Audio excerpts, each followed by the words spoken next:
हम अभी तक ये जानते आ रहे हैं कि संविधान हमें मौलिक अधिकार देती है। आप कह रहे हैं कि मौलिक अधिकार की रक्षा करना सिर्फ संविधान का काम है, मतलब बहुत अलग शब्द सुनने को मिल रहा है। क्या है इसके पीछे राज? क्या है मौलिक स्वराज, मौलिक अधिकार? आप गंभीरता से प्रश्न कर रहे हैं तो गंभीरता से आप इस बात को समझिए कि अगर संविधान लोक को मौलिक अधिकार देता है तो संविधान को अधिकार कौन देता है? तो संविधान को तो हम ही अधिकार दे रहे हैं सर। ये जो मौलिक अधिकार हैं, ये मौलिक अधिकार संविधान प्रदत्त नहीं होते हैं, ये प्रकृति प्रदत्त होते हैं और इनको कभी भी बदला नहीं जा सकता है। मौलिक अधिकार की परिभाषा ही अभी तक नहीं बनी, इसलिए ये सारा भ्रम पैदा हुआ।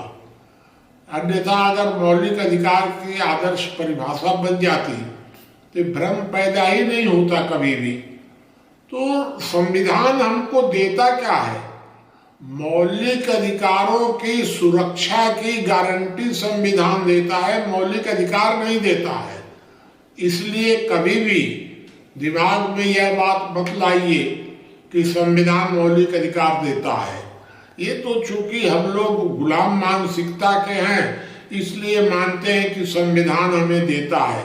संविधान हमें कोई अधिकार नहीं देता है, वो संवैधानिक अधिकार दे सकता है, मौलिक अधिकार नहीं देता है।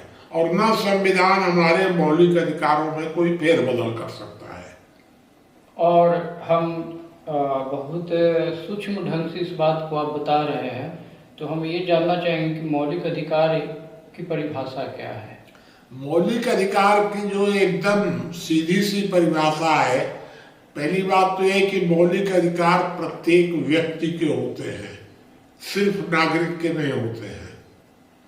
तो प्रत्येक व्यक्ति के वे अधिकार जिन्हें राज्य सहित, तंत्र सहित कोई भी अन्य किसी भी परिस्थिति में उसकी सहमति के बिना कोई कटौती न कर सके, वे अधिकार मौलिक अधिकार होते हैं। मौलिक अधिकारों में संविधान कोई कटौती नहीं कर सकता है क्योंकि वो प्रकृति प्रदत्त होते हैं। सारी दुनिया में सबको एक समान होते हैं, सबको समान रूप से प्राप्त होते हैं, उनमें कोई कटौती कोई दुनिया में कर ही नहीं सकता है। और मौलिक अधिकार का मतलब क्या? असीम स्वतंत्रता या मौलिक अधिकार का जो अर्थ होता है वो तो एक ही होता है, असीम और समान स्वतंत्रता। लेकिन उसके आप चार पार्ट कर सकते हैं। एक जीने का अधिकार, दूसरा संपत्ति का अधिकार, तीसरा अभिव्यक्ति की स्वतंत्रता और चौथा स्वनिर्णय। ये चार अधिकार मौलिक अधिकार होते हैं, लेकिन चारों मिलाकर के चारों में स्वतंत्रता जरूर है। जीने की स्वतंत्रता, संपत्ति की स्वतंत्रता, स्वनिर्णय की स्वतंत्रता, अभिव्यक्ति की स्वतंत्रता।